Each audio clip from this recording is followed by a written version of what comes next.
Hello all and welcome back to the Pragati Vichar Literature Festival's Authors Marathon 3.0. Today it is my privilege and honor to be able to host such great men on this session with the theme Nationalism and Patriotism, and the session's name is Nation Building Narratives Uniting Through Heroism and History. So with the panel we are having Colonel Ashutosh Kale, Probal Das Gupta and Deepak Surana. It is an immense pleasure to be able to host you guys. With that, I'll just begin the short round of introduction one by one. So first on the panel, we are having Colonel Ashutosh Kale.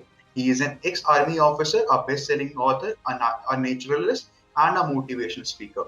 His writings drawn from his vast experience in the army and in the United Nations while serving in the Horn of Africa reflect his exposure to multicultural ethnicity and ideologies. His work have been published in magazines and periodicals. His novels include The Curse of Magdala, The Tryst with Destiny, Abhikrama, and the upcoming novel Rambo, the true account of Special Forces Officer Sudhir Walia. Sir, it is an immense pleasure to be able to host you. Thank you so much. I'm very proud to be here. I'm very privileged. So, Mr. With that, second on the panel, we are having Mr. Probal Das Gupta, who is an author, columnist, and a business leader. He is the author of Camouflage, Forgotten Stories from Battlefields, published by Juggernaut Books. A veteran of the Indian Army, he previously wrote the book Watershed 1967, India's Forgotten Victory over China. Probal writes a fortnight column for First Post. His writings on Indo-Pacific and global affairs have appeared in the Huffington Post, Times of India, Economic Times, Yale's Journal, Mint, Nikkei Asian Review, and others. Probal, it's lovely to have you here. Thank you. The pleasure is mine. Thank you. Thank you so much, sir, for joining us. And last but not the least, we are having Mr. Deepak Surana. Deepak Surana is a graduate in business administration. Having done his schooling at Bishop Cotton Boys School, Bangalore, he developed a keen interest in the armed forces at a very young age. He is very passionate about the Indian Army and has met many war veterans and families of those who laid their lives for the nation over the years. He has previously authored The Sher Shah of Kargil, the definitive biography of late Captain Vikram Batra. He gave valuable inputs into the making of blockbuster movie Sher Shah, for which he was given due credit. His latest book, The Kargil Story, a definitive account of 5 important battles fought during the Kargil War. Deepak ji, it's such an honor to have you here. My pleasure. Good evening to everyone, and it is my honor to be a part of this esteemed panel. And salute to both of you, sir. Thank you. Thank you. Likewise, sir. Thank you Salute to both of you. Pleasure. So with that, definitely I'm a bit intimidated. However, let's start with the session. So now my first question to all of you would be, how does literature, particularly historical and biographical narratives, contribute to the process of nation building? And what role do you see your books playing in this particular endeavor? Probalji, why don't you start first? Thank you very much. So thanks for having me here, and it's an esteemed panel, and I'm privileged to be a part of this. Well, you spoke about biographies and history. Well, history contextualizes the events of the past and enables to logically plot the narrative and helps in understanding how the nation has progressed over the years. We are in the middle of a season where we have seen 3 films which are based on biographical accounts. We've just seen the release of Field Marshal Sam Manekshaw's movie, Sam Bahadur, and before that there was a movie called Pippa. And, you spoke about Sher Shah, which is again based on a biographical account. So if you look at it, the inspiration that biographies provide or biopics provide are in the form of giving us lodestars, giving us examples to live up to. And that is where a lot of people are able to identify themselves, are able to relate themselves to people in the past who were regular people like you and I and us, all of us, but who rose to extraordinary levels. And that is more inspirational than any conceptual understanding of theory or any other thing that you may lay out for people. Stories help us build pictures, helps us imagine, and helps us inspire ourselves. So biographies, stories, these are the building blocks of a nation. When we're looking at the past, for instance, when I was writing my previous book, Watershed 1967, which really is a story told about India's victory over China, it is led by the heroism of General Sagat Singh, his leadership at the highest level. Then, of course, the leadership at the ground level. We have also had books on Rezangla and Major Shaitan Singh. We've had several of these heroes who provide us the raison d'etre, or the reason, the purpose for our existence, and that's what helps us in the nation building process. This is the most visible and the most inspirational way of building ourselves or fulfilling our potential. So that's where I come from. So that's my thought on your question. Right. Ashutosh, your take? Yes, thank you so much, Adish, for bringing me on over here and being part of this privileged panel. So my pleasure. Taking off from where Prabal left off, I belong to a battalion which was decorated in the 1971 war, um, the 3rd Grenadiers. And in my own battalion, we had a Paramveer Chakra of Major Hushar. In the same battle, we had Arun Khetrapal winning a Paramveer Chakra. And on the Pakistani side, we had Colonel Mohband Akram Raza getting the Nishane-e-Haidar after his battalion, came on and attacked my battalion 7 times over in a night and had about 200 people dead. Now, once you see heroes up close, and especially military heroes, like Prabal said, they inspire you and take you to levels that you can really never think of in natural and in normal times. They also infuse in you a kind of spirit which normally you would never feel or you would never experience. And they actually inspire you to rise much above yourselves. The second problem with with nation building and with the current day crisis is there are not enough heroes around, not really the ones that you would want to emulate or you would want to follow. Unfortunately, military heroes have really not been written about in so much depth and in so much detail. But I think these kind of biographies really put a new light on heroes, and would they inspire an entire society and not just a generation of young men. And that what galvanizes a nation, and that's where storytelling and biographies help. So I think this is a very important facet of nation building. It is a very inspiring story of building people together. If you see old civilizations, if you see past, if you see Germany, if you see UK, Great Britain, they've always revered the heroes and they've always brought the heroes forefront. I mean, I grew up, and most of us probably would identify with me. We grew up on these massive Second World War movies where you had people like Montgomery and a whole lot of people doing the North African campaign and Rommel and everyone else. And they really inspired us. And we've had heroes in our own country. We've had heroes in our army, but we never went in those directions. I'm glad that we are now. And I'm sure that the present generation and the future generations will really benefit from it and get inspired from it. We don't require outside heroes. We have our heroes. We have our own heroes. Very rightly said. Very rightly said, sir. Deepak ji, your take on this? Continue. I'll take you a little further back in time. I consider the Bhagavad Gita to be the one of the finest forms of literature, and it 2500 years after it was told by Lord Krishna to Arjuna, Major Padmapani Acharya, I think every one of you would have heard his name, Major Padmapani Acharya of the 2nd Rajputana Rifles during the Kargil war, took inspiration from the Bhagavad Gita to fight the war. He brushed aside death as a professional hazard. In a letter to his father, he wrote just days before his martyrdom, he brushed aside death as a professional hazard. Now that's the power of literature. It stands the test of time. Even years later, in this case, it is millenniums later, it had the power to inspire a warrior to do the impossible, capturing that feature that Nol. I've seen that in Kargil when I went there. When you look at those barren ridges, now that's take a lot of guts. And that Major Acharya had memorized the Bhagavad Gita, and that galvanized him to do the impossible, to lead his men to certain death. Now, coming to the Battle of Rezangla, Probal Das sir had pointed it out. Now, fighting till the last man, the last bullet. Now that has been taught till date. If I'm not wrong, even the UN recognizes that Battle of Rezangla. Even 60 years later, that is given as an example of courage.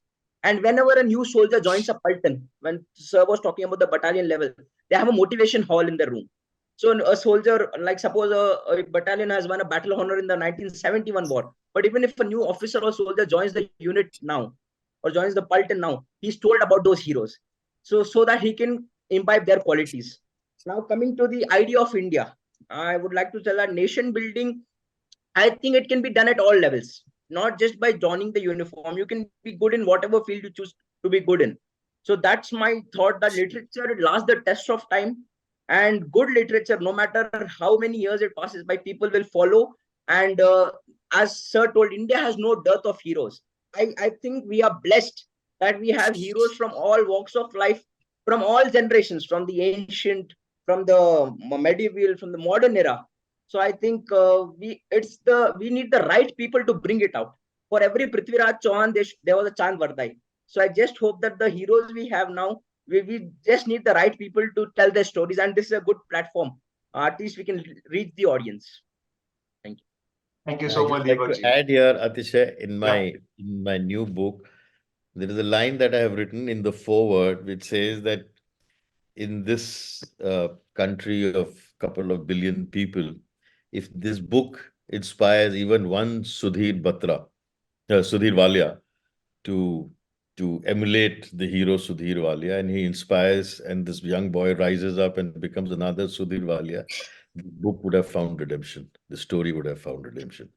So that is the power of literature, and that is the power of the word, like Deepak was saying. If I may add, I was just 20 when I started writing, and that time there's no finances playing on your mind. You don't have that monetary angle on your head, that how much am I going to make and that.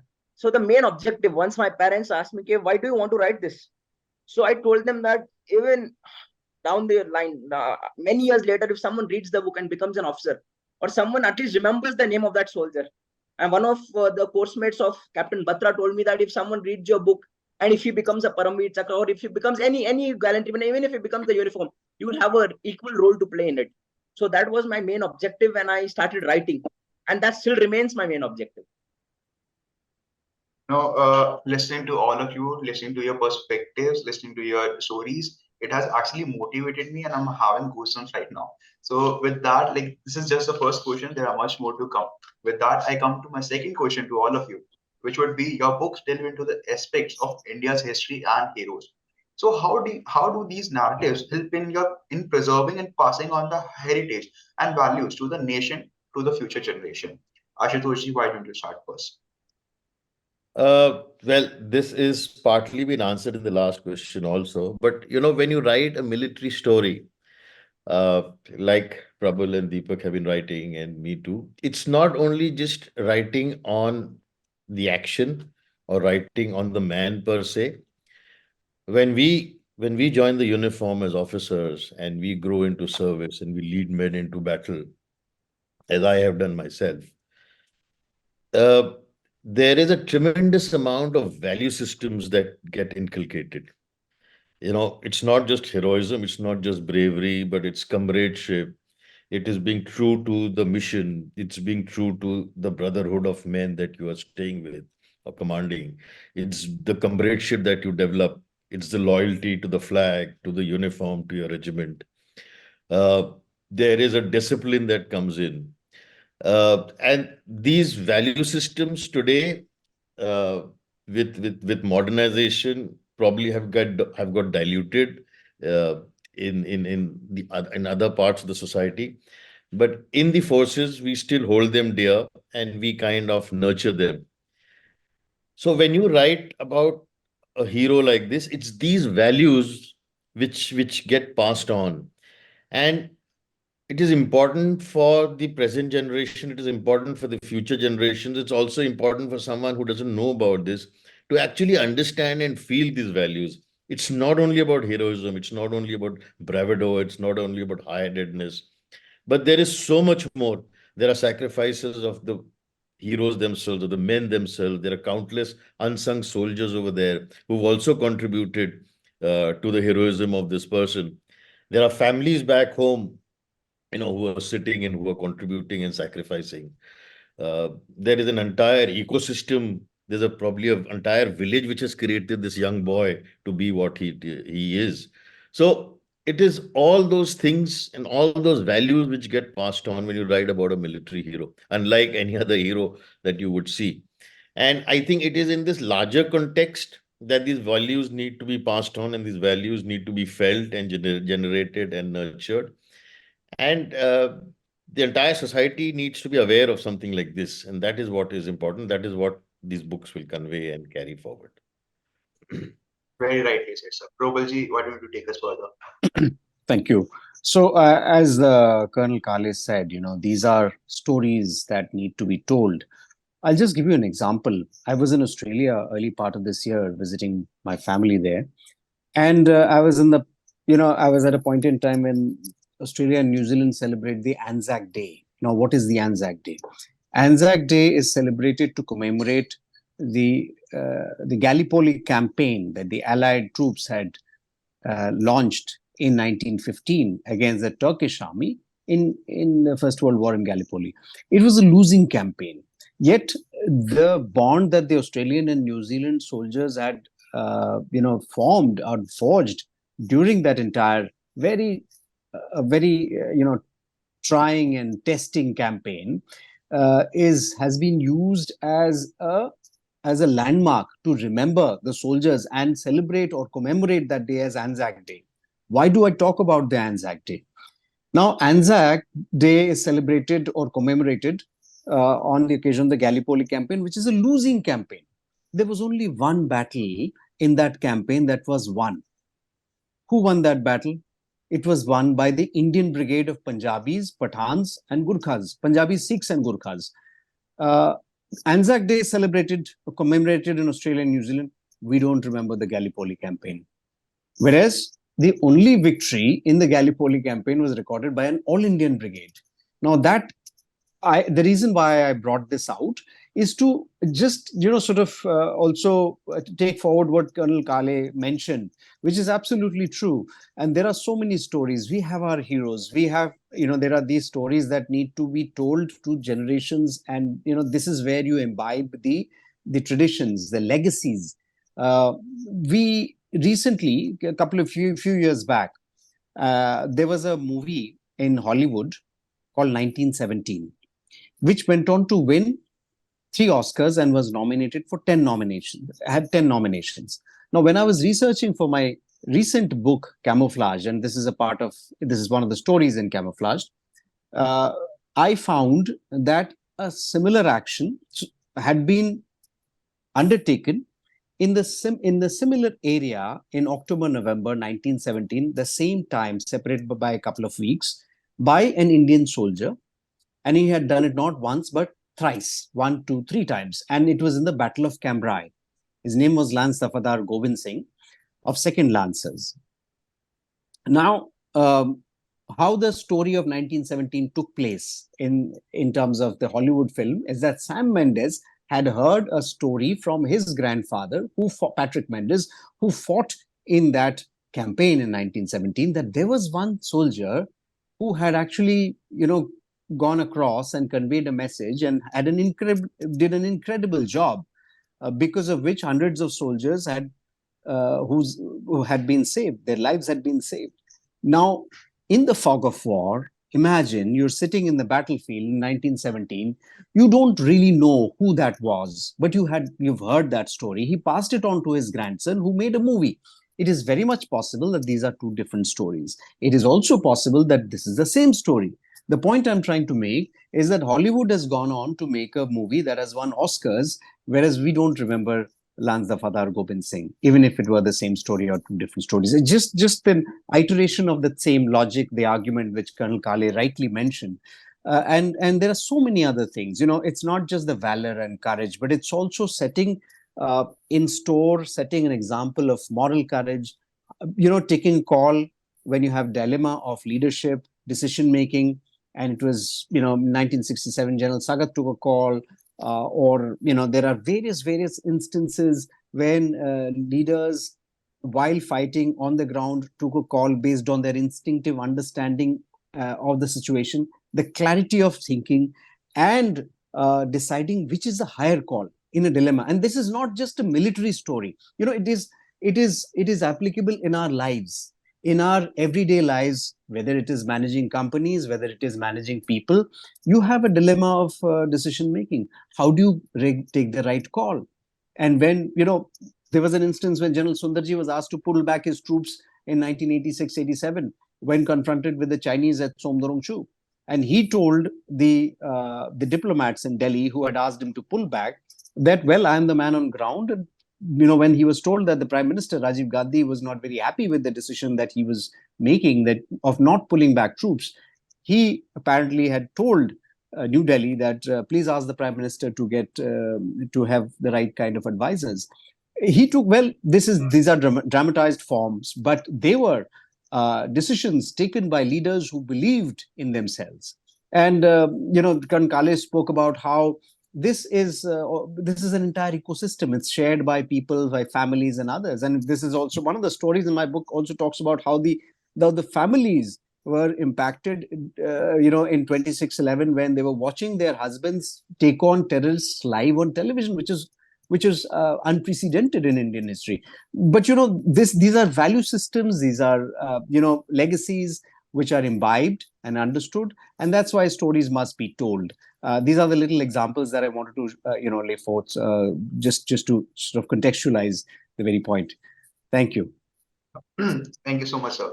Deepak ji, your take on this? I think Colonel Kale and Probal sir have answered most of it, but I would just like to narrate an incident. I was talking to Colonel Sachin Nimpalkar, Veer Chakra from the 18 Grenadiers, and he had fought in the Kargil War for 2 long months. So when I asked him, sir, what was that moment from the war which you remember the most? I thought that he will tell that, firing at the Pakis on Tiger Hill, hoisting the tricolor, or that. He told me that once when Battle of Tiger Hill was progressing, they were caught. They were under enfilade fire from 3 sides. The Pakistani bunkers had caught them unawares. And that's the time when he was just a 24-year-old, 2 years out of the academy. And the lives of 80 odd people depended on him. More than 60 of them were older than him. The Havaldars, the JCOs, the Lance Naiks. And that's the time he told me कि दीपक उस time मेरे को लगा and उनको लगा कि मैं 40 साल का हो गया हूँ. मतलब his thinking at the age of 24 was akin to a man of 40 years. And he had to call upon arty fire on himself. Like that was at a distance of 50 meters. So now that is the moral values we are talking about. It's not about killing, like I sir told, it's not about, showing bravado. It is about saving your men in that situation, those crunch situations, those decisions of life and death. And that is one thing. And I was actually astonished because whenever you ask people, they'll tell I killed him, I bayoneted this guy or this guy. But here was someone telling that 80 lives depended on me. He was just 2 years out of the academy. Now, when I was 24, my parents would start calling me at 10, 11, ke kahan pe gaya, kahan hai, aaja, ghar aaja. They would be tensed. Decisions are managed by your parents. But when you don the uniform, when you represent the nation, and especially in a war, so these are the decisions you have to make. So that again is a form of heroism. Heroism comes in many forms. So this is one form of heroism. And another is a very unheard story of Nayak Balwan Singh. Nayak Balwan Singh from 17 Jat.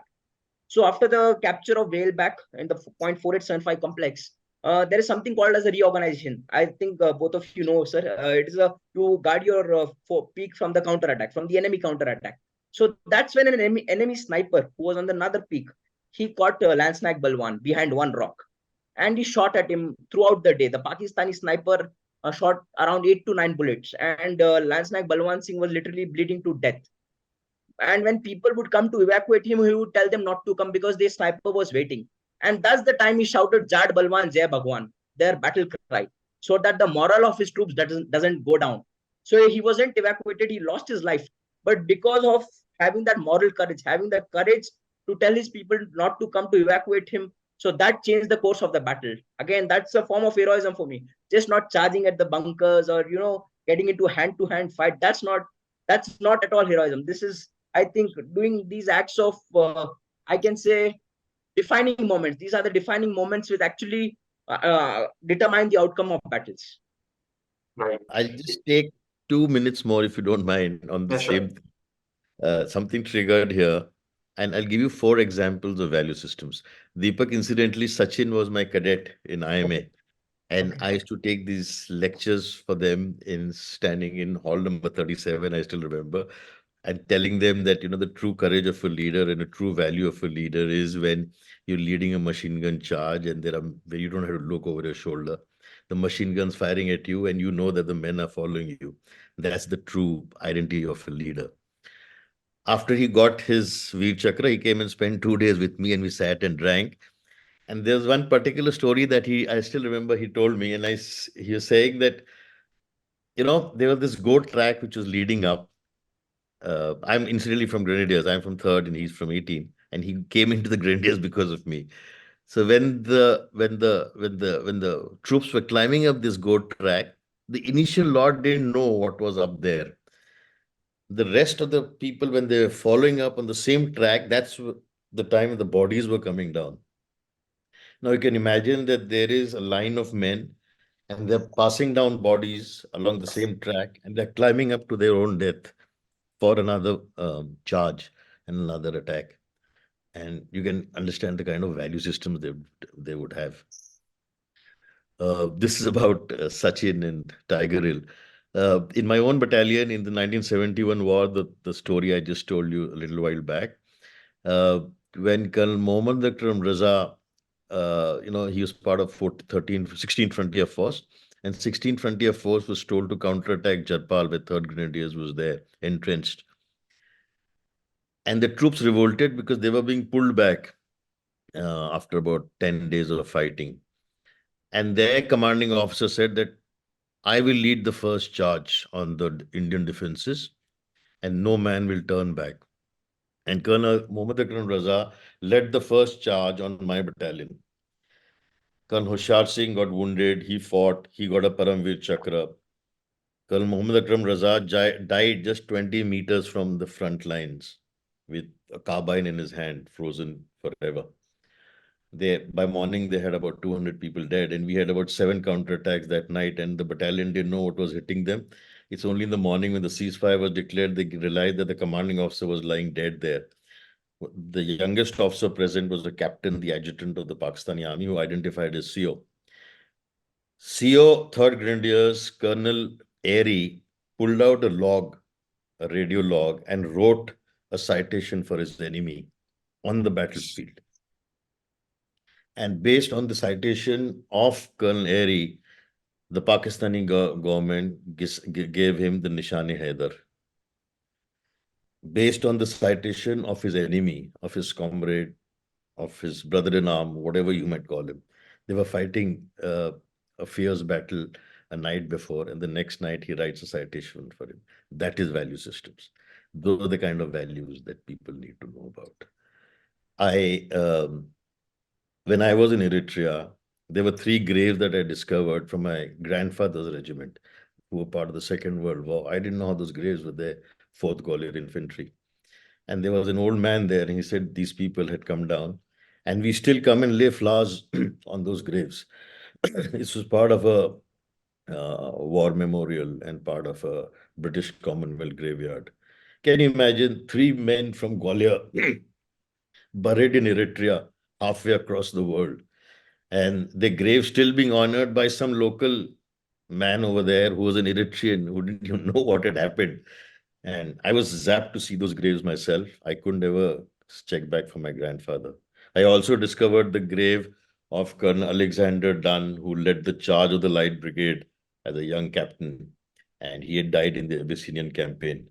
And these troops had traveled from Bombay in 1868. So there are stories and there are stories we can keep talking about. But these are the kind of value systems that we need to pass on to the next generation. Right. To be honest, I'm actually speechless, and I'm just finding strength to go on with the session. And with just that, if I may add, I read somewhere like, when does somebody die? Like, if when he's shot through a bullet, or when does he eat some poison? He actually dies when he's forgotten. And I do feel like these kind of stories, these form of literature, is actually, in a sense, keeping our heroes alive. So with that, as Ashutosh ji mentioned earlier, that in his upcoming book, he mentioned that if someone who read the book just fill in the shoes of Sudhir Valias, the book would have found the meaning. So with that, the next question entails the same. So can you share some memorable interactions or feedback from readers who have been inspired by your books to learn more about India's history and national heroes? I do believe a lot of audience, a lot of your readers must have, come through you about your book. So Deepak ji, why don't you start first? So just a week back, I got a message from Shubhra Jyoti there. He's from West Bengal, and he's a 21-year-old. He had read my book, The Kargil Story, 10 months back, and he sent me his letter, call letter. And भैया select हो गया हूँ, मतलब after the this thing and in the Air Force, भैया select हो गया हूँ. And उसके नीचे उसने लिखा था आपकी book के वजह से. So now these are moments you live for. When people read your book, when they come and reach out to you, the best part about it is that there are a numerous amount of girls who are in the NCC, who are aged 16, 17, 18. They message me on Instagram, on Facebook, and they tell that भैया आपकी book अच्छी लगी है, हमको इनके बारे में पता नहीं था. We got to know about them. So these are the moments as an author you live for. That's a job, I can say, job well done. And I think that I am just waiting for so many more messages of this sort. And I was lucky that the 2019 spring batch of IMA, 2019 June pass out, every passing out cadet got a copy of my book, The Sher of Kargil. Every passing out cadet got a copy of my book. And incidentally, when I went to one of the units, a lieutenant there, when he got to know that my name is Deepak Surana, he told me, Deepak, I have read your book. I got it at the IMA passing out. So now I think this is the most memorable thing for me. This is the most memorable interaction with a reader I've ever had. Ashutosh ji, your take on this? Well, I can give you two examples where I myself have got inspired, leave alone the readers. Both these examples are there in two of my books. So every time I go through them, I get inspired by these stories. Uh, the first one was we were conducting operations in Kashmir, up in Rajouri, next to the P Panjal in Suran Court. And there was an NC of mine who had got injured in his chest. He'd got 4 bullets in. And in the morning, when the helicopter came and he was being loaded, I held his hand and I said, don't worry. His name was Ram Singh. I said, don't worry, things will be okay. And he looks up at me, all bloodied. He had a family at home, young children, old father. And he said, कि साहब मैं 4 गोली और खा लूंगा, but इस देश को बचा लेना. There was another time in Siachen, I remember, when we were on a post, and every time you walk through snow, there's a valley where the Pakistanis would start firing at you because you were in the range. And we would always do this at night when there was no visibility. And one night when the troops were coming up, this was a relief battalion coming up. Suddenly the cloud cover cleared. I was a lieutenant, young captain then, and the entire valley was moonlit. It was like a searchlight getting on, and you could see these 20 figures coming up. And suddenly the artillery airburst started. So these were new troops and they couldn't walk up. They had already done about 8 hours of walking and they had to just reach the post, but they were too exhausted. And someone had taught them that when the artillery firing starts, just go onto the ground. So all of them lay on the ground, not realizing that they were airbursts on top. And someone had to go and push them. And I decided to go in and wear my crampons and push those guys up, not because of any bravado, because I thought that it's the right thing for an officer to do. There was an NCO standing next to me. And he told me, he said, साहब, आपको अकेले नहीं जाने दूंगा. अगर आप जाओगे तो मैं आपके साथ जाऊंगा. Now, these are goosebump moments and they kind of leave you richer for the rest of your life. So these are the kind of inspirations I draw my inspirations from. These are the moments that I draw my inspirations from. And yes, I have had people coming up and telling me when they've read these accounts of these places that they do inspire them. Right. Definitely, sir. Probal your take on this? Yes, yes. So, I would think as far as books are concerned, there are three different areas that I would talk about. One is, and the ones that I recollect. I remember one day I got a call from one of the CEOs, one of the commanding officers of a unit which was serving at their line of control, and he said that we I had that he had read my book, and and this is again something that given that I'm a former soldier, I was quite inspired by the fact that somebody was reading my book there, and so he said, well, we would like to order 80, 100 odd copies, because they wanted everybody to read, and he was quite he was quite inspired by the book that he read, which I'd written, which actually inspired me more, given the fact that he was reading it there, and he was calling me, and they wanted to distribute it in the next few days. So I called up the publisher. It was a holiday in Delhi, so I said, look, and in Forge, what happens is when they want something, they will make it happen. So there was somebody going to the valley, flying to the valley, and he would collect the book from the store, the set of books. So I said, this has to go, holiday or no holiday.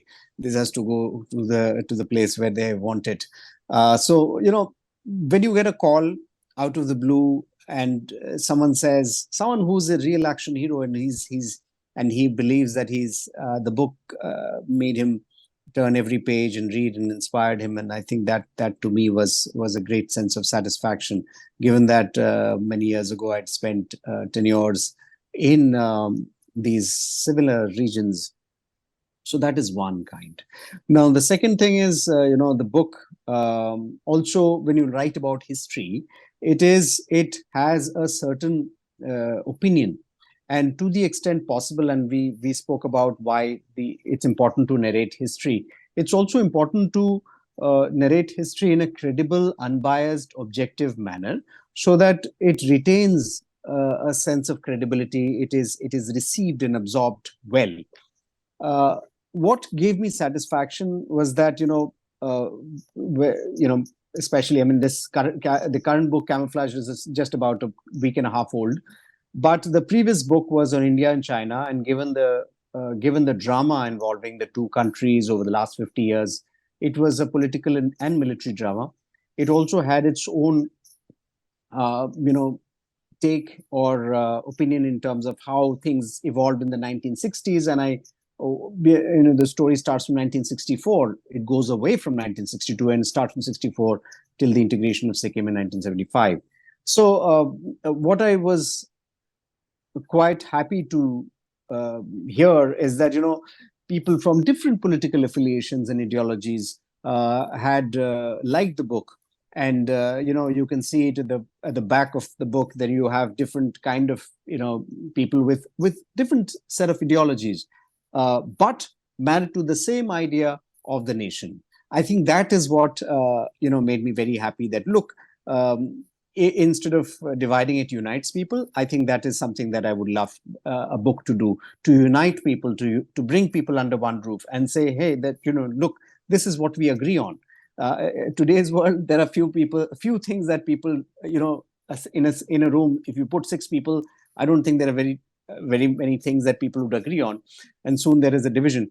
But I think that's what gave me a lot of satisfaction. The third thing, what Deepak mentioned a short while ago, was a similar incident, and there have been several where people were. I was quite inspired reading accounts of young, teenagers and others who took a lot of heart from the book, from my writings, etc. And that gave me a lot of satisfaction. One of the boys who I'd met at a literature fest sought me out on Instagram, and he wrote a message, a very heartwarming message, saying that I was never interested in history, and I read your book, and now I have taken on the role of a history mentor in my school.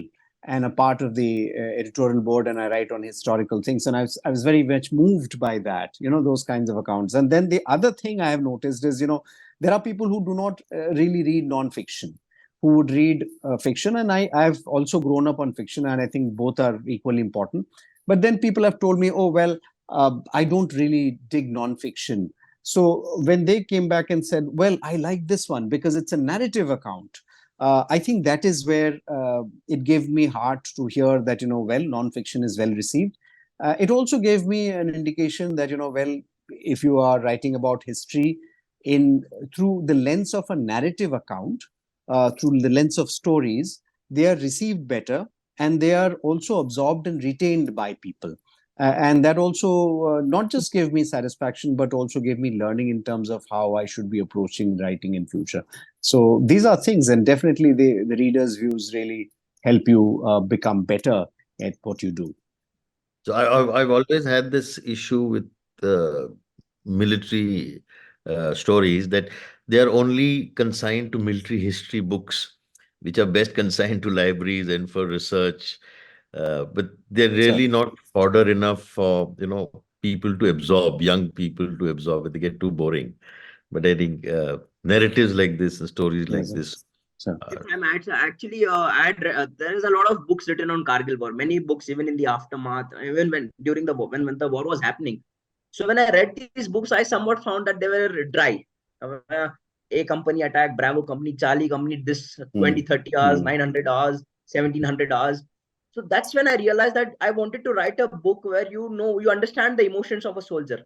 When a young officer who is, who's from different part of the country, someone from South India commanding Rajput troops, what goes on? Like it was very intriguing for me to find out that second Rajrif has a half composition, half Jats and half Rajputs. So before going to battle, the Rajput company commander tells them कि आज हमको जाटों से अच्छा करना है, and the Jat company commander tells them आज हमको राजपूतों से अच्छा करना है. So now these are the things which I found out, and I think Lieutenant General Y.K. Joshi, who has written the foreword for my book, the former Northern Army commander Veer Chakra from Kargil. So he read the book, the first draft, and at 11:30 in the night, he dropped a message that Deepak, everything is perfect. I could not find any mistake, even though I tried hard to find one. So that is one of the best compliments I've received. And these are the things which push you to get up the next morning, search for new stories, bring it out to the people. These are the things which give you the boost. Right. So with that, like based upon all of your answers, I like a question struck me. So when writing like these kind of stories, so how do you balance like mentioning the right fact and balancing the storytelling? So Probal ji, why don't we start first? Yeah, so I think it's important. It's a very, very good question, and very apt when you're considering how do you write a book and balance the storytelling with the right factual portions. It's important to, I think, one of the start points in every book about history, about non-fiction, is the level of research. And Deepak spoke so eloquently about the kind of research that really impressed somebody who was in Kargil, General Joshi. So I think it's important to have the right research so that you're able to get a grip on what you're writing about.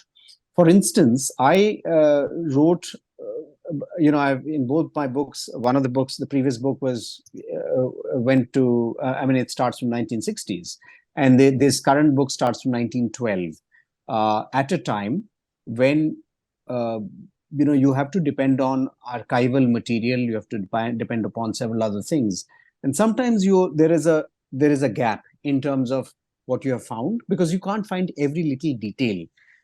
It's the way and that's the skill of a writer, in terms of you are very sincere to the fact, and yet, like as Deepak said, making it very interesting for the reader, because it cannot just sit on the bookshelf behind me like this. It's just and never to be taken out and gathering dust. If that is the thing that happens to a book, then somewhere the reader needs to do an introspection. As Colonel Kale rightly said, some of these books become very heavy. Some of these books do not, do not travel to the reader. It's important to see how they travel, and marrying objective facts with narration is such an important part.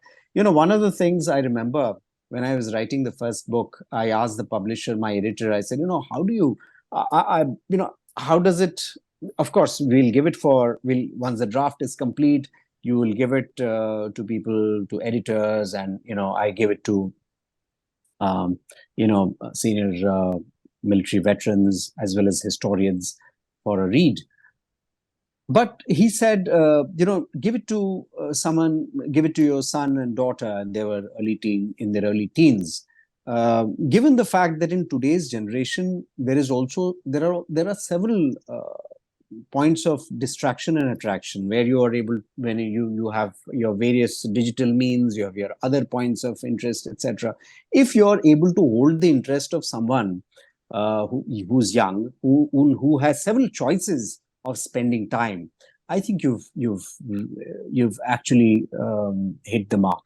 You've actually done well. So there are, it's a process. It's a process of constantly, ensuring that you are distancing yourself from the work that you produce. You're not too much in love with it so that you cannot edit anything, you cannot leave anything out. But you're also at the same time, with the distance, you're able to provide objectivity, you're able to marry fact with the narrative, and you're also able to ensure that what you write travels well to the reader, which is an objective. Otherwise, it'll sit on the bookshelf. So I think that is very important. And every writer puts in a lot of hard work.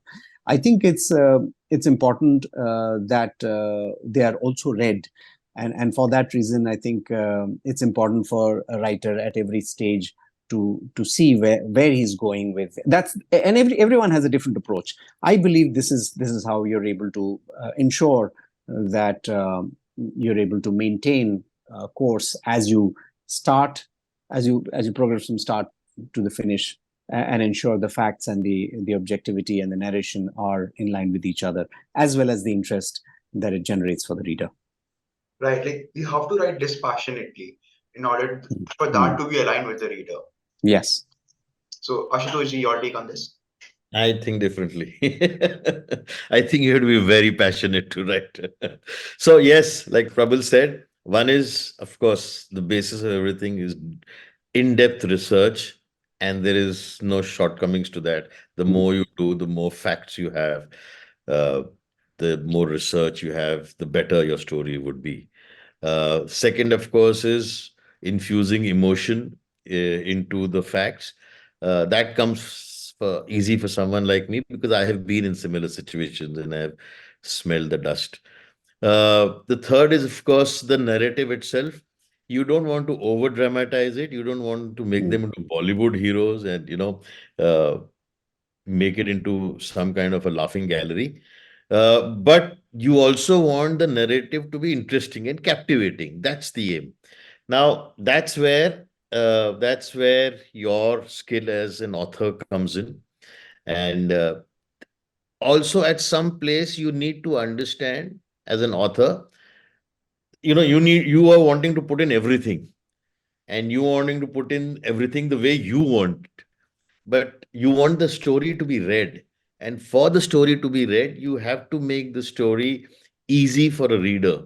You have to make the story understandable for a reader. You want to have the flow, you want to have the uh, depth, you want to have the captivation, you want to have the speed. Today, it's very important to have the right narration and the right speed for the story, because today we are in an age where everything is moving fast. So if you have a story which just slows you down all the time, you will probably never read past the first 10 pages. So that comes slowly as you start writing, and that comes slowly from the inputs that you get. But over and all, I also feel that there needs to be a lot of passion in the way you write, because that will come through on the pages. That passion, the heartburn that you feel, the emotions that you feel will flow out through your fingers today, not the pen, through your fingers into the keyboard and onto the story. If you're dispassionate, you'll never get the right kind of emotions. So you have to probably cry, and you have to probably get all emotional, and you have to get all pent up, and you have to get all angry. That's you have to feel like the character. That's when the stories will come alive. I think sometimes you'll have to balance between both, like being dispassionate and being passionate. Like, for instance, while you're portraying the emotions, you might have to be more passionate towards the subject. And for instance, while you want to, portray the facts, maybe then you want to be dispassionate. So it all depends upon the writer, and I believe it is a unique style of particularly everyone. And it all matters as like the audience or the reader love the work. So Deepak, would love to hear from you as well. So I don't know. As a writer, I always use my five senses while I'm writing something. While I'm writing a battle account, use your five senses. So you're transported to that place. That is what I believe. You can hear the sounds of the shells, the machine gun firing at you. So I always make use of my five senses so that I can, feel that I'm, feel what they might have felt at that point of the battle. Use your five senses is one thing which I always tell when the writers come and ask me, "Okay, what is one thing which has helped you a lot?" Using your five senses helps a lot. And coming to non-fiction, so your research has to be very strong. Research, and especially knowing your facts before you do any interview, before you meet any officer, before you meet any jawan, you must make sure that you are strong with your basics. And when that officer knows that you have, you know what you're doing, so they'll tell you everything. And be a good listener, be a patient listener, because you might have heard the same story from someone else in his perspective. But we must be patient, and as a writer, we must make up the right decision, because the first casualty of every war is truth. That's a huge saying which goes. And there are some popular narratives which were actually not true on the battlefield. But then as a writer, the main aim is to inspire the youth. And I think that's the right passion. As you told, it's a balance between being passionate and dispassionate. Well, rightly said. So with that, like, while I do want this conversation to go on and on, I love, getting these conflicting perspectives, these, wonderful insights from all of you. With that, I come to the individual questions that I have for every one of you. So feel free to add some, add your points to somebody else's answer while once he or she complete with that. So my first question is for Mr. Probal Das Gupta. Camouflage is plotted alongside India's journey in the last 100 years. So, how do the military narratives align with the broader narratives arc of India's evolution as a nation? And what lessons can be drawn from these stories for the present and the future? Yes. So, when I was writing this book, the idea, we spoke about research, we spoke about, how we need to be passionate at a certain time and a dispassionate one it's done and the editing process starts. One of the other things apart from this is establishing a theme. Why are you writing what you're writing? That I think is again a very important part of it.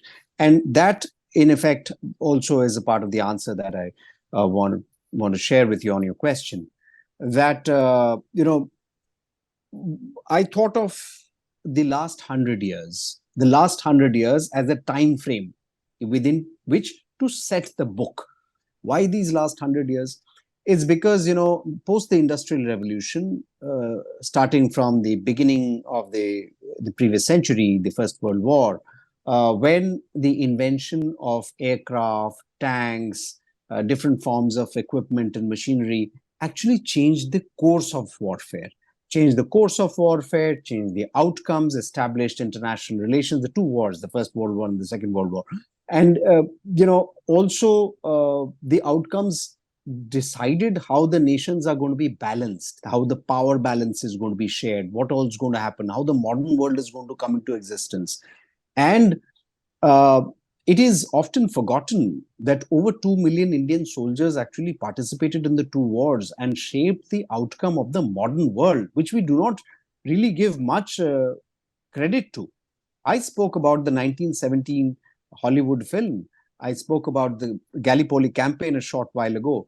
And these are points in time when the modern world was getting shaped in the last century, and Indian soldiers played a great part. The intriguing part is that, here was a soldier from Garhwal or Rajasthan or Punjab or anywhere, he would go to France and Belgium, territories he was completely unfamiliar with, fighting the Germans, an enemy he had no enmity with.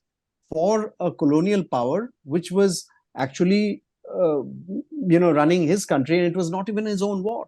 So he was doing that, and it is also in line. When I say plotted alongside India's history, it was at a point in time when India was supplying resources, material, manpower for Great Britain's needs in the war. So the military actions, the military history of this period is runs alongside the political history that kind of overlays it in the nation's timeline of the last 100 years. Then you have the post-independence time, when India found itself in a neighborhood that was perpetually on the boil. And most of the time, from 1947 to 65 to 71, it was an entire trajectory of political outcomes that were dictated by military history and actions. The wars, there were multiple wars, 1965, 62, then, you had 67 clashes, you had several clashes in between, you had 71. So, this period was characterized by India's political history, where India was trying to protect its territorial integrity. And wars and military history actually determined the course that India took in this period. So I'm just taking you through this entire period. And then you have the modern period, where Deepak has explored Kargil in such great detail. Then there are these various other battles and operations in the counter-insurgency period or the insurgency time of 1990s and post that, where wherein I served, and Colonel Kale would have seen a lot of action as well. So and this is a time of complex identities, unseen enemy, and all of that. So when you look at the political history, it is plotted by the military, plotted alongside, or each one kind of overlaps each other. So you cannot divorce military history in the last 100 years to India's political history. And one thing that I would, and that's the reason why the theme of the book is about how India's military history is plotted alongside the political history in the last 100 years. How do you remember military history? And that's where Colonel Kale spoke about the impact of narration, the impact of carrying the narration to the reader. I thought, using protagonists, using stories, and having these, stories convey the eras that the country was going through is one way of taking to the reader the context that we are talking about. What are we talking about in 1962? Poor senior leadership, brave junior leadership. What are we talking about in 1971? The turnaround. Stories around that. So, this is how the theme progresses. One last thing I would like to add here is that, and which, both the panelists had mentioned earlier, which is so very true, and which was one of the sort of central aspects of this book, is that this is not a military book alone. It's a book. It's a story. When we talk about military stories, the military stories are not about militaries alone.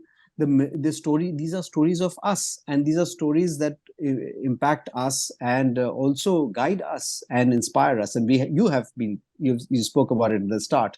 So I think, therefore, these are stories that are passionate. These are stories that inspire us, and they are how will they inspire us in future? To your question, they inspire us by giving us examples of various kinds of leadership elements, the elements of moral courage, the elements of resilience, the elements of fight back, and these are regular people. So over 100 years, when you look at India, the important part is looking at the military history, the tales, the stories across this timeline, along this timeline, and sort of comparing it where we were in our political history and timelines, and then seeing how they're a part of society as much as anyone would be. It's very much a part of India's history, and that's why I thought this is an apt theme, and this is why it's plotted alongside the theme of 100 years. Thank you so much for your answer, sir. Deepak ji, Ashutosh ji, would you like to add something? So this is a very unique unique way in which you have written the 100 years. No one would even imagine that marrying up the political scenario and the military scenario of the last 100 years. And I'm looking forward to read this book. I'll just order it on Amazon after this is done, because this Thank is you. I've never come across such a book earlier, where you were in 100 years, a period of 100 years. And you were right, we were coming from the bows and arrows, we were coming to the tanks, we were coming to the from the horses, we are coming to the tanks, we are coming to the booming artillery guns. So that was actually the 20th century was a different form of warfare. And now towards the end of it, again, like you mentioned, the complexities in the Kashmir Yeah. Valley, the 90s, we weren't used to urban warfare. The Indian Army, Yeah. before that, we had that little bit in Punjab. But then in the 90s, it was totally different. The forming of the Rashtriya Rifles and all Yeah. that will be a very Yeah. interesting feature. Right. Right. Thank you so much. Yeah. Yeah. Yeah, I hope you like the book. Yes. Yes. Thank definitely. you. So with that, I come to my next question, which is to Colonel Ashutosh Kale. So as an ex-army officer dealing with the subject matter of your heroism and the sacrifices made by the soldiers can be emotionally challenging. So how do you manage to maintain an emotional balance while writing such narratives? It's very difficult because I have felt the same emotions myself, and it becomes very difficult. But like I said, and like Prabal was talking about, when I write, I pour out my emotions on paper, and I get dispassionate once it comes to the chopping table. Um, Hmm. but having said that, I think these stories need to be emotional. Like in this book that I have just concluded and which will be coming hopefully in the next 1 or 2 months. Uh, I have just not dealt with the character of Sudhir Walia and his immediate aftermath. I've also tried to talk about Kashmir and what was happening in Kashmir at that point of time, a larger picture. What went to the minds of the Mujahid who were there? How was the ISI thinking? What was their kind of planning happening? So research makes a lot of difference. I had to kind of uh, seek help and get a whole lot of books which were probably not available around here, which are published in Pakistan, uh, to actually get insights into some of those stories and some of those thought processes. Even on Kargil, there were some amazing thought processes which kind of came through my research, which I had never read anywhere here. So one needs to be dispassionate, and one needs to be dispassionate at the cutting table, but one needs to be passionate. One needs to get the emotions in, and yeah, I mean, I think it's a continuous process of doing what you have to do and getting the stories across in the right way, in the right forum, and basically making sure that they are inspiring as the men who lived it and the men who died for them, because that's what you owe to them. Right. So we are really looking forward to your upcoming book, sir. So would anyone like to add on to this question? I think, Colonel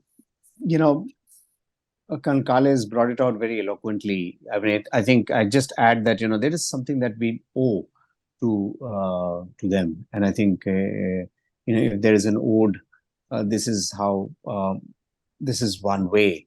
And that's why I believe that somebody asked me this question. I'm sorry, digressing a little bit, but just, I mean, it's in the context of what Colonel Kale mentioned.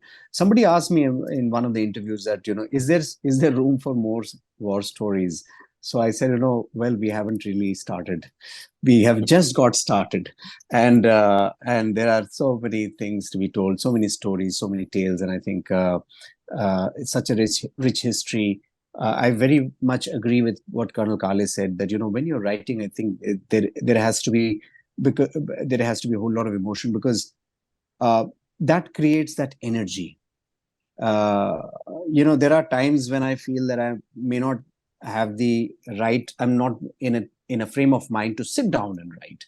I may not do so, and even if I do so, the writing is very placid. There are times when there is a lot of energy. So I think it's an aspect of building up that energy within, that passion, that force of passion to pour it out there, which is very important. because that also drives the momentum forward. That also drives your entire thought process seamlessly. And then, of course, you need the other people in the team, the editors and the others who are separated or divorced from you and your emotional channel. But I think it's a very important facet of it. It's very important that you are very much driven towards writing what you're writing, and that is a very, very important part of the process. That if you're not driven towards it, I don't think it'll come out in the manner that you desire it to be. Right. Very rightly said. So with that, I come to the last question of the day, which is to Mr. Deepak Surana. So you developed a keen interest in the Indian Army Force at a young age. So how has this passion for the armed forces shaped your career as an author? And what prompted you to write about the heroes of Kargil? And to further this, like just to add an extension to this, like do you ever plan to write in any other genre? So yes, I get this question asked to me on various platforms, and I come from a totally civil background. Like no one from my family has ever been in the army, or no one knew about the army very much before. So in the year 2004, when I was in my third grade, we had these spate of Bollywood movies, Lakshya, LOC Kargil, and Border on television. So these were the movies I watched on television with my cousins, and my grandmother. There was a question about generational gap. So my grandmother used to narrate to me the stories of Abhimanyu, Maharana, Chhatrapati Shivaji, Maharana Pratap. So I had these in my mind as I kept growing up, and when I went to class 8, that's when I think YouTube had just newly come up in the year 2009, 2008, 2009. YouTube had come up, and Kargil was the first televised war. If I'm not wrong, India's first televised war was the Kargil War, which was brought to the drawing rooms. And I saw the interview of Captain Vikram Batra for the first time with his beard and Ye Dil Mange More. And in that point of my life, I did not know what's the meaning of the word posthumous. I had seen Abhishek Bachchan play the role of Captain Batra in LOC Kargil. That time I thought it is a fictional character. But when I saw his interview and when I asked my mother, okay, what's the meaning of posthumous?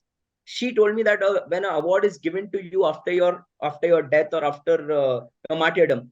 So that's when it struck me that a 25-year-old officer who's after capturing an enemy post at 17,000 feet above sea level without a casualty, he tells Ye Dil Mange More. In the 1999 World Cup, Ye Dil Mange More was used by Shah Rukh Khan and Sachin Tendulkar to promote the Pepsi during the 99 World Cup. But then Captain Batra, when he used it on the battlefield, that I want to capture more peaks, I want to capture more enemy bunkers. So he completely changed the dimensions of that tagline. So that stuck with me. And as years progressed, I found the mail of his twin brother, his identical twin, Mr. Vishal Batra. And I dropped him a mail just as a typical 11th standard boy. Sir, Ye Dil Mange More, I'm a big fan of Sher Shah and this, that. And he dropped his number. And then I had a chance to visit Palampur. Now, I think Colonel Kale would have been to Palampur. In the radius of 5 kilometers, you have the houses of Major Sudhir Walia, Captain Vikram Batra, and Captain Saurabh Kalia. And when we held those medals, I had gone with my grandparents and with my cousins. And when I went to Captain Batra's house, I was looking at that purple colored ribbon, which was placed in the cabinet. And I had read a lot about military medals. And I realized that this is surely the Paramveer Chakra. That's when his mother came up to me. She took that medal out of the cabinet and gave it to me. And that's when I realized that his story, Captain Batra's story, which is now famous, but back in 2015, 2016, people did not know much about him. And that's when I realized that this story shouldn't be confined to the Kangra Valley or to Himachal Pradesh or to the northern part of India. I wanted every Indian to know his story.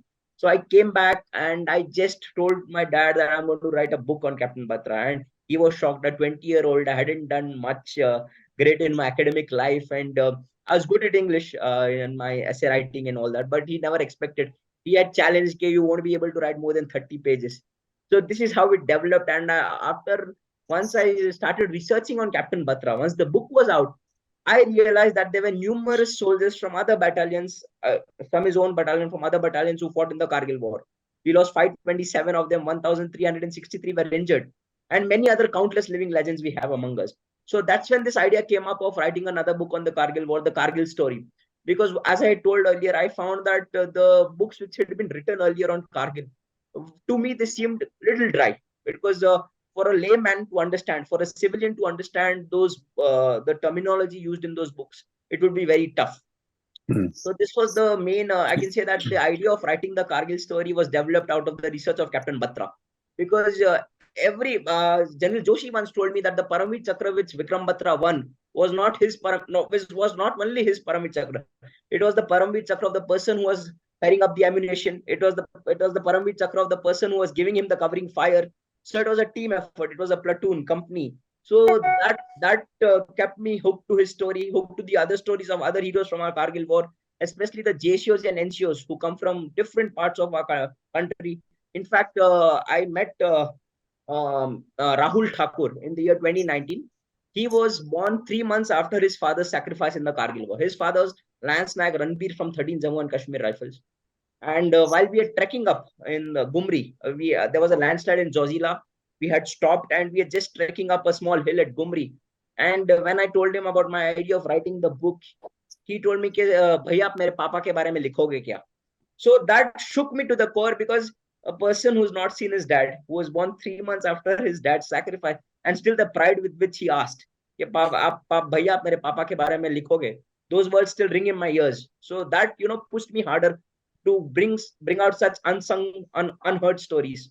And coming to the last part of your question, any other genre, I think I will not do justice if I go out of this, because this is where my heart lies. Writing about military history, writing about our heroes, this is where my heart lies. Yes, I'm writing about the Indian epics. I'm writing about the fourth Pandava brother, Nakul. Nakul Sadev. We people don't usually talk among them about them. Even in the TV serials, they're just standing there like props. But then, if they were warriors better than the 100 Kauravas combined. And we often forget that they were stepbrothers, like they had lost their mother Madri and father, but they lived their entire life serving the elder brothers and the stepmother Kunti, the entire life. And that's again a form of heroism for me. Living your entire life, going through that entire dice game, being staked first by Yudhishthir. Nakul was the first brother to be staked, and still he didn't revolt. That kept the Pandavas' unity alive. So I think I will stick around to military history and to our epics, and I'll not. I think I will not be able to do justice to any other genre. Right. While you just begin answering, I immediately regretted asking you because I definitely knew the answer. So with that, while listening to you so passionately talking about the subject, it is actually really heartwarming. And with that, we come to the last bit of the session, and it is actually my privilege and honor to be able to meet all of you, to be able to get through your works, to be able to interview and be in the same space. With that, we bid farewell to this session, and we do hope to see more of you in our upcoming sessions as well. Thank you so much, Deepak ji, Ashutosh ji, Probal ji, for joining us, taking out this time. Until then, thank you so much, and Jai Hind. Thank you. Thank you very much. Thank Pleasure you. was mine. Thank you very much, Jane.